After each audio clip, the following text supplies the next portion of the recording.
बिस्मिल्लाहिर्रहमानिर्रहीम। आप देख रहे हैं crime watch with Aamir Mirza. दोस्तों, जिस इशू के बारे में आज आपके साथ शेयर करूंगा वो ऑनर किलिंग के हवाले से है। गैरत के नाम पर कत्ल। गैरत के नाम पर कत्ल की वारदातें पिछले कुछ हफ्तों के दौरान हद से ज़्यादा बढ़ गई हैं और इन वारदातों के दौरान लड़का लड़की और बेटियों को कत्ल किया जा रहा है। ये हमारे माशरे में हो क्या रहा है? इन बढ़ते हुए वाक़यात पर बड़ा तजस्सुस भी है और हमारी जो रियासत है उसको भी सोचने की ज़रूरत है कि इन वारदातों की रोकथाम के लिए क्या इक़दामात किए जा सकते हैं, बजाय इसके कि अब किसी नौजवान लड़के लड़की को अपनी पसंद का हक़ तो बिल्कुल वो महफूज रखते हैं, ये उनका हक़ भी है और अपनी ज़िंदगी का जो साथी है उसको मुंतखब करने के लिए रज़ामंदी भी होनी चाहिए और पसंदीदगी भी होनी चाहिए। इसमें कोई ऐसा मुज़ाहिका नहीं है, कोई दो राहें नहीं है कि लड़का लड़की की रज़ामंदी और पसंद का ख़्याल रखना चाहिए।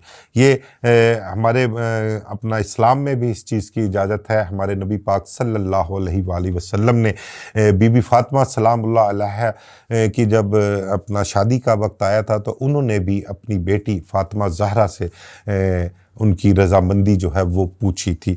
तो ये तो एक उनका हक़ है और इसे होना भी चाहिए। अब अगर इस हक़ को वालिदैन या बड़े बुज़ुर्ग इस्तेमाल नहीं करने देते या अपनी मर्ज़ी मुसल्लत करते हैं अपने बच्चों पर, ख़ासकर बेटियों पर, तो वो एक गलत इक़दाम है। उन्हें उनकी रज़ामंदी भी लेनी चाहिए, उनको तैयार करना चाहिए, उनको मोटिवेट करना चाहिए, उनको अच्छे बुरे के बारे में बताना चाहिए कि उनका मुस्तक़बिल जो है वो किस शख्स के साथ बेहतर है, अच्छी ज़िंदगी वो गुजार सकती हैं। इस हवाले से बाकायदा उनको एजुकेट करना चाहिए। तो ये वाक़यात रूनमा होने से पहले गैरत के नाम पे जो कत्ल हो रहे हैं, ऑनर किलिंग के जो वाक़यात हैं, ये वाक़यात रूनुमा होने से पहले हम वालिदैन जो हैं, कह लें कि मैं ख़ुद को भी उसमें शामिल रखता हूँ और बड़े बुज़ुर्ग जितने भी हैं, हम क्यों अपनी बच्चियों का ध्यान नहीं रखते? हम क्यों उनकी ड्यूटी अदा नहीं करते? हम क्यों उनके साथ अपना दोस्ताना माहौल नहीं रखते ताकि उनको इस किस्म का माहौल दिया जाए, उनके साथ इस किस्म के ताल्लुकात अपने रखे जाएं कि वो आपके साथ हर चीज़ शेयर करें, आपको बताएं, अपने अच्छे बुरे के मुतल्लिक, अपनी दोस्तियों के मुतल्लिक आपके साथ शेयर करें। अगर वो किसी को पसंद भी करती हैं तो वो भी कम अज़ कम वालिद के साथ नहीं तो अपनी वालदा के साथ शेयर ज़रूर करना चाहिए उन्हें।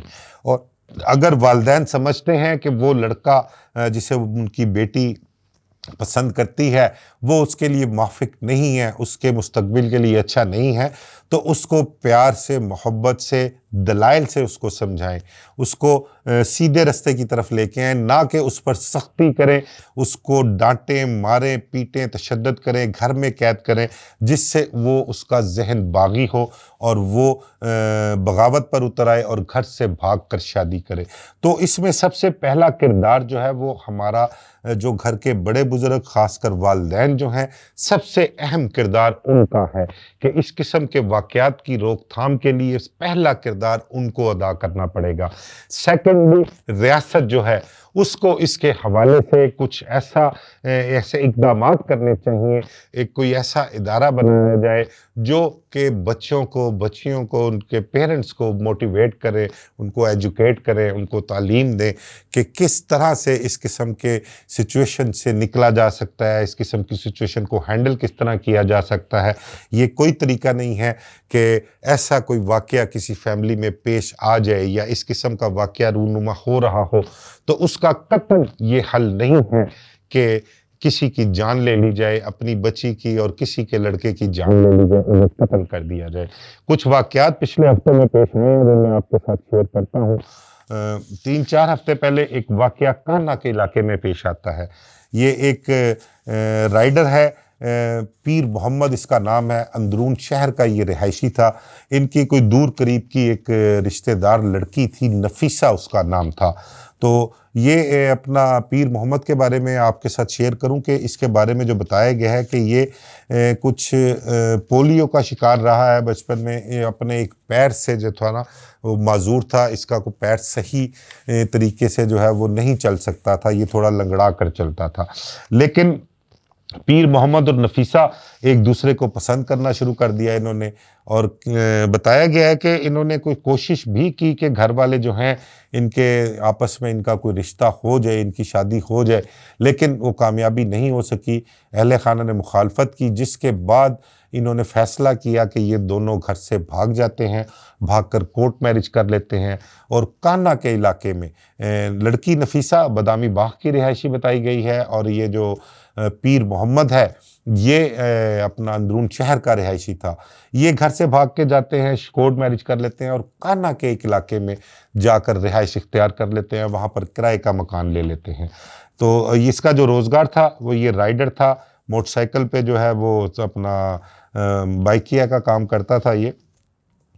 इनके मुतल्लिक जब इनके अहले खाना को पता लगता है कि इन्होंने घर से भागकर शादी कर ली है, उसके बाद उनके घर वाले जो हैं वो इनके पीछे होते हैं, उनको ढूंढते हैं। लड़की का कह लें कि लड़की का एक वालिद इसको लड़की को ना इसके रिश्तेदारों ने पाला है, और वालिद ने अपने रिश्तेदारों को इस बच्ची दी हुई थी, उन्होंने पाला पोसा है, इसको बड़ा किया, जवान किया। उन्होंने मिलकर इस पीर मोहम्मद और नफीसा के बारे में पता किया कि ये कहाँ रह रहे हैं। इनको जब इतला मिलती है कि ये कान्हा के इलाके में रिहाइश पजीर हैं, तो ये उस घर के बाहर जाकर अपना ताक़ुब में रहते हैं कि घर से कौन बाहर आता है, कौन निकलता है, दरवाज़ा खुलता है तो फिर ये अपनी कार्रवाई करते हैं। पीर मोहम्मद कहते हैं कि घर से बाहर नाश्ता लेने के लिए गया हुआ था, ये नाश्ता लेके वापस आया है, इसने मोटरसाइकिल खड़ी की है। आपको मैंने बताया कि ये एक टांग से माजूर भी था, सही तरीके से चल नहीं सकता था। अभी ये घर के अंदर एंटर ही हुआ तो उन लोगों ने हमला कर दिया, और हमला करके पहले इसको सर में गोली मारी, और फिर नफीसा जब बाहर आती है गैराज में तो नफीसा को भी गोली मार कर कत्ल कर देते हैं। बड़ा अंदोनाक वाक़या था ये। दोनों मियाँ बीवी को वहाँ पर कत्ल कर दिया गया। कत्तन इस मसले का ये हल नहीं है।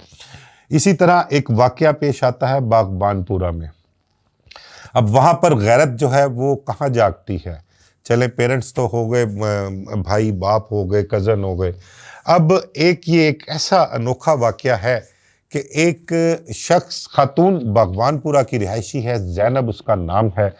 उसकी शादी सांदा के इलाके का एक रिहायशी है शौकत, उसके साथ उसकी शादी होती है। अब इसकी एक भतीजी है ज़ैनब की, उसका नाम है शाजिया। वो कम उम्र, कोई 16-18 साल एज उसकी बच्ची की बताई गई है। शौकत उसकी भतीजी शाजिया के साथ ताल्लुकात इस्तवार कर लेता है, उसके साथ अपने ताल्लुकात बना लेता है। इसके बारे में इल्म होता है जब ज़ैनब को, तो ज़ैनब को बड़ा गुस्सा आता है, वो तैश में आती है, वो प्लानिंग करती है और शौकत को सांदे से अपने पेरेंट्स के घर, अपने भाई के घर बागबानपुरा में लेकर आती है। बागबानपुरा में जब वो आते हैं, वहाँ पर घर में ज़ैनब पहले तो छुरी से अपने खामंद को ज़िबा करती है, और फिर उसके बाद अपनी भतीजी शाजिया उसको भी ज़िबा कर देती है। अब ज़ैनब ने गैरत के नाम पर अपने खामंद और अपनी भतीजी को भी कत्ल कर दिया। मेरी इत्तला के मुताबिक ज़ैनब के साथ उसके घर के 2 अफराद जो थे वो इसमें शामिल थे, लेकिन ज़ैनब ने इस दोहरे कत्ल की वारदात अपने सिर ली और ख़ुद ही मुजरिम अपने आप को मुलजिम डिक्लेयर किया। उसने इस चीज़ का इकरार किया कि इन दोनों को मैंने गैरत के नाम पर कत्ल किया है, इन दोनों के ताल्लुकात थे और इस दोहरे कत्ल की वारदात में मेरे साथ कोई शामिल नहीं है। अच्छा, इसके बाद एक वाक़या और पेश आता है। वो वाक़या है नौशहरा विरका का। नौशहरा विरका का इलाका कड़ियाल रोड खान कॉलोनी का इलाका है। यहाँ की एक फैमिली है जुल्फ़कार। ये इटली में अपने बेटे के साथ रिहाइश पजीर है, वहीं पर काम करता है। इसकी बीवी किश्वर, इसकी 2 बेटियां 22 साला तानिया और 20 साला अनीला, ये यहाँ पर खान कॉलोनी में रिहाइश पजीर हैं। चंद हफ्ते पहले ये जुल्फ़कार इटली से वापस आता है और आकर रूटीन से ही जिस तरह से ज़िंदगी गुजारते हैं मामूल के मुताबिक वहाँ पर दिन गुजारता है। एक दिन ये वहाँ से मनी एक्सचेंज बैंक से कोई पैसे निकलवा कर लेके आता है, 12 लाख रुपया वो घर में रखता है और उसके बाद अपनी बीवी को किश्वर को लेकर शॉपिंग के लिए बाहर चला जाता है। और बाहर जब जाता है तो उसके बाद इसकी बीवी किश्वर जो है वो अपनी बेटियों को फ़ोन करती है। उनकी बेटियां फ़ोन नहीं उठाती, बार बार कॉल करती है, नंबर अटेंड नहीं होता।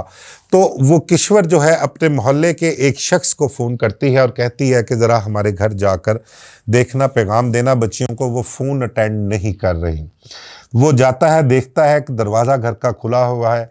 वो दरवाज़ा खोलकर अंदर जाता है तो देखता है कि वो दोनों बहनें जो हैं वो खून में लथपथ पड़ी होती हैं, उन्हें कत्ल किया जाता है, गोलियां लगी होती हैं उन्हें। वो उनके वालदा को बताता है फ़ोन पर कि घर में ये वाक़या हुआ है। वो वापस आते हैं, आकर पुलिस को इत्तला करते हैं। पुलिस आती है, देखती है सारे मामलात, और वो एक एफ़आईआर दर्ज हो जाती है।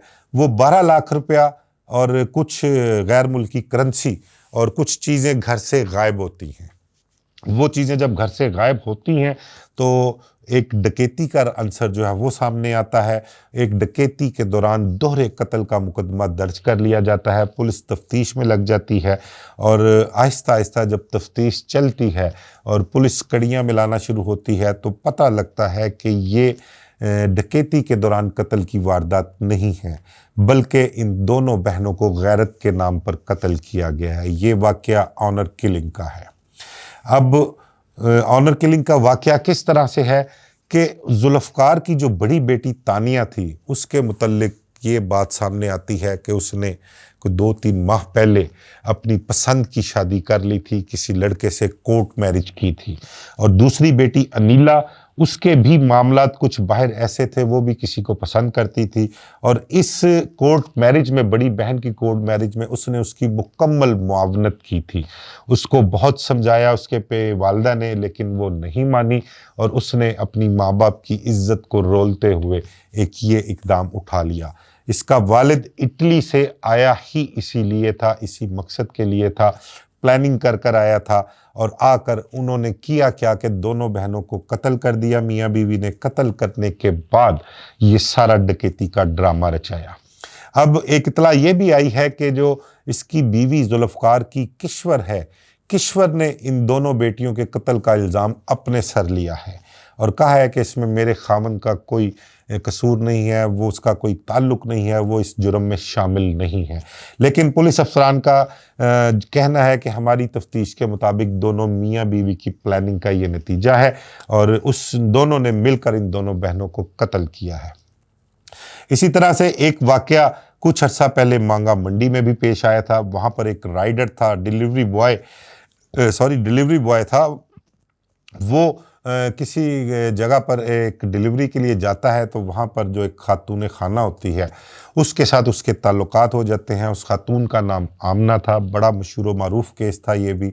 और वहाँ पर जब उस आमना के खामन को पता लगता है, फ़रहान उसका नाम है, कि मेरी बीवी के उसके साथ ताल्लुकात हैं, तो उसके अंदर भी गैरत जाग जाती है और वो उस डिलीवरी बॉय को ट्रैप करता है। अपनी बीवी के मोबाइल फ़ोन से उस पर गुफ्तगू करता है और उसको धोखे से बुलाकर तशद्दुद करके उसको मार डालता है और फिर बाद में उसकी लाश को जला देता है। तो एक ये भी बड़ा मशहूर मारूफ वाक़या, बड़ा मीडिया ट्रायल भी हुआ इसका, और ये एक गैरत के नाम पर कत्ल हुआ। यही नहीं बल्कि इटली का ही एक वाक़या कि हमारे पाकिस्तानी जो हैं उन्होंने दूसरे ममालिक में भी जो है वो गैरत के नाम पर जो कत्ल हैं, ऑनर किलिंग के वाक़यात जो हैं वो उन पे बड़ा अपना कह लें कि नाम रोशन किया है अपना। वहाँ पर भी इस किस्म के वाक़यात इन्होंने ऐसे रूनुमा हो चुके हैं। एक लड़की समन अब्बास उसका लड़की का नाम है और उसके वालिद का नाम शब्बर अब्बास है। ये इन्होंने अपनी बेटी समन अब्बास की शादी पाकिस्तान में किसी से तय कर रखी थी। शादी के लिए उसको पाकिस्तान लेकर आना चाहते थे। लड़की वहाँ पर इटली में एक साकिब नामी शख्स को पसंद करती थी और ना सिर्फ पसंद करती थी बल्कि उसने पाकिस्तान आने से इनकार कर दिया, शादी से इनकार कर दिया और वो घर छोड़कर इटली में साकिब के साथ भाग गई थी या चली गई थी। वहाँ पर बालिग लोग जो हैं, लड़के लड़कियाँ, उनके लिए कानून जो है बड़ा सख्त, उनके हकूक़ के हवाले से बड़ा सख्त है। उन पर कोई पाबंदी नहीं, वो अपनी मर्ज़ी के मालिक होते हैं। तो उस कवानीन के मुताबिक कह लें और वहाँ के माहौल के मुताबिक जो है वो उस अपना साकिब के साथ चली जाती है। अब उनका प्लान वहाँ पर जो तरतीब दिया जाता है उनका कोर्ट कोर्ट मैरिज के लिए लड़की को गए हुए घर से कोई 2-3 माह हो जाते हैं। कोर्ट मैरिज के लिए अब वहाँ पर अब उसको समन को अपने डॉक्यूमेंट्स की ज़रूरत थी। वो डॉक्यूमेंट्स लेने के लिए अपने घर जाती है, जिसके बाद उसका समन का कुछ पता नहीं लगता कि वो कहाँ गई है। लास्ट टाइम सिर्फ देखा गया कि समन अपने माँ बाप के साथ घर से बाहर निकली थी, उसके बाद से वो गायब है। उसके माँ बाप घर वापस आ गए, समन घर वापस नहीं आई थी। वहाँ पे बड़ी साइंटिफिक तफ्तीश होती है, बहुत स्लो प्रोसेस होता है, लेकिन वो चीज़ों को बिल्कुल कह लें कि फेयर तरीके से लेके चलते हैं, बहुत क्लियर इन्वेस्टिगेशन करते हैं।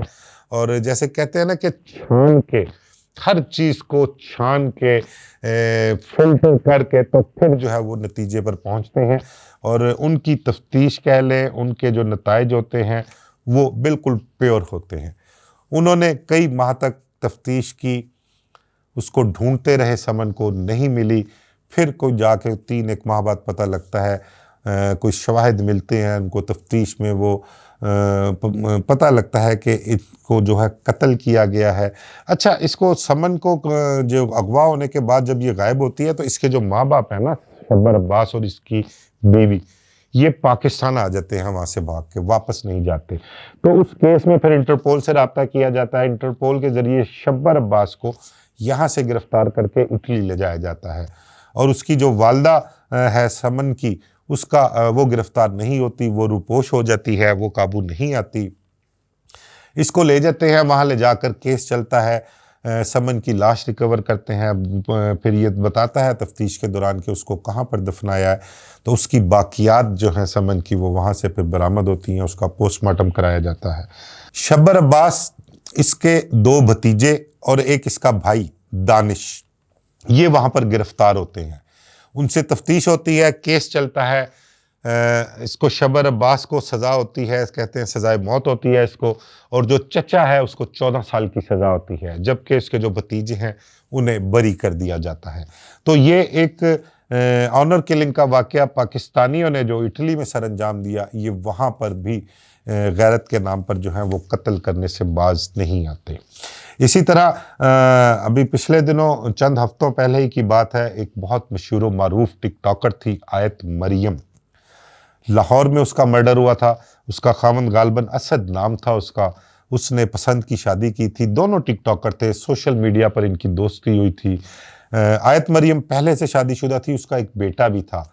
इसने, जो इसका खामन था, इसके साथ सोशल मीडिया पर जब इसकी दोस्ती होती है तो उस दोस्ती के चक्कर में वो तलाक भी ले लेती है, अपने बेटे को लेकर इसके पास आ जाती है, शादी कर लेती है। और दोनों हंसी खुशी रह रहे होते हैं। नवाबपुरा में इन्होंने किराए पे मकान लिया होता है। अच्छा, जो इसका खामन था असद, वो भी शादीशुदा होता है, उसके भी बच्चे हैं। लेकिन इसके साथ शादी जब आयत मरियम के साथ होती है तो असद के घर वाले भी उसको आग कर देते हैं। अब ये वहाँ पर आयत मरियम का बेटा और असद, जो उसने शादी की, उनके साथ वहाँ पर रह रहे होते हैं। दोनों टिकटॉकर हैं, टिकटॉक बनाते हैं, सोशल मीडिया पर अपनी वीडियो अपलोड करते हैं। अब मीनवाइल होता क्या है कि आयत मरियम जो है वो अपना लाइव टिकटॉक शुरू कर देती है, और कह लें कि अपने जिस्म की नुमाइश करना उसने, और वल्गर किस्म के जो है टिकटॉक बनाने शुरू कर दिए उसने। उस पर जो असद, जो इसका खामन, उसकी गैरत जाग जाती है, और वो फिर ऑनर किलिंग का मामला आ जाता है। और वो यही करता है कि अपनी बीवी आयत मरियम, जो मशहूर व मारूफ टिकटॉकर थी, उसको गला दबा के कत्ल कर देता है, और बाद में फिर खुद भी गिरफ्तार हो जाता है। ऐसा ही एक और वाक़या मैं शेयर करूं आपसे कि खुशाब में एक वाक़या पेश आया था। इकरा नाम की लड़की थी, थल की शहज़ादी के नाम से मशहूर थी। ये भी बड़ी मारूफ टिकटॉकर थी। इसकी भी शादीशुदा ज़िंदगी जो है अपने इस टिकटॉक की वजह से वो ख़राब हुई, तलाक हो गई। पहले अपनी सहेलियों के साथ रहती रही, वहाँ पर इसने टिकटॉक बनाती रही। फिर जब अपने वालिदैन के घर आके रहती है तो वहाँ पर भी ये बाज ना आई। इसके मामूजाद बिलाल और फैमिली के दीगर अलकान जो थे इसको समझाते हैं, लेकिन ये बाज नहीं आती। और जिस दिन इसको, एक दिन पहले इसके कत्ल से उसके फैमिली में इसी की वजह से एक पंचायत लगी, इसको समझाया कि वो अपने इस अमल से बाज रहे। इस किस्म के जो वो वीडियोस बनाती है, अपलोड करती है, उससे उनके ख़ानदान की इज़्ज़त ख़राब होती है। वो किसी को मुंह दिखाने जोगे नहीं रहते। अपने दोस्तों से, रिश्तेदारों से, महल्लेदारों से जो है मुंह छुपा कर आते जाते हैं, लोग उनको बातें करते हैं।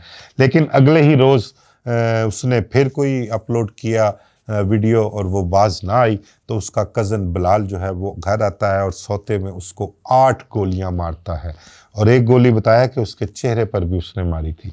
तो ये बहुत से वाक़यात जो पिछले चंद दिनों में कुछ रूनुमा हुए हैं वो आपके साथ शेयर किए हैं।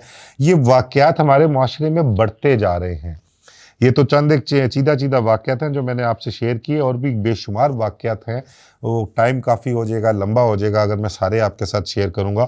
तो ये वाक़यात, इनकी रोकथाम के लिए हमें कुछ ना कुछ सद्देबाब इसका करना चाहिए।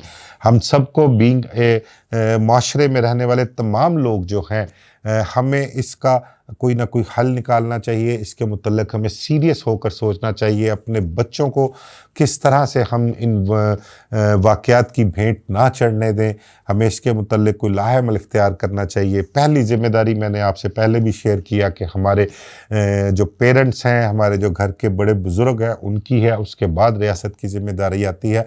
तो हमें हर किसी को अपनी अपनी ज़िम्मेदारी जो है वो निभानी पड़ेगी, उसको देखना पड़ेगा और अपने बच्चों को इस तरीके से तरबियत उनकी करना पड़ेगी, इस तरीके से उनको इन मामलात से बचा कर लेकर चलना पड़ेगा कि ये वाक़यात रोकथाम इनकी हो सके, ये वाक़यात रूनुमा ना हो। और जब तक हम तवज्जो नहीं देंगे और अपने बच्चों को इसी तरह से खुला छोड़े रखेंगे, उनकी निगरानी नहीं करेंगे, उनके साथ दोस्ताना माहौल नहीं रखेंगे, उन पर सख्तियाँ करनी नहीं छोड़ेंगे, उन पर तशद्दुद करना नहीं छोड़ेंगे, तो ये वाक़यात रूनुमा होते रहेंगे। या अल्लाह पाक हमारे माशरे को इस किस्म की बुराइयों से महफूज रख, हमारी इज़्ज़तों को, जो बच्चियाँ ऑनर किलिंग का शिकार बन रही हैं या हमारी इज़्ज़तों के साथ खेलती हैं, कह लें कि वो इज़्ज़तों के साथ खेलना ही है ना कि माँ बाप की इज़्ज़त को रोल कर किसी लड़के के साथ घर छोड़कर भाग जाना। अल्लाह मियाँ उनको हिदायत दे और हमें तौफ़ीक अता फ़रमाए कि हम अपने बच्चों की अच्छे तरीके से तरबियत कर सकें। मुझे इजाज़त दीजिए। अल्लाह हाफ़िज़।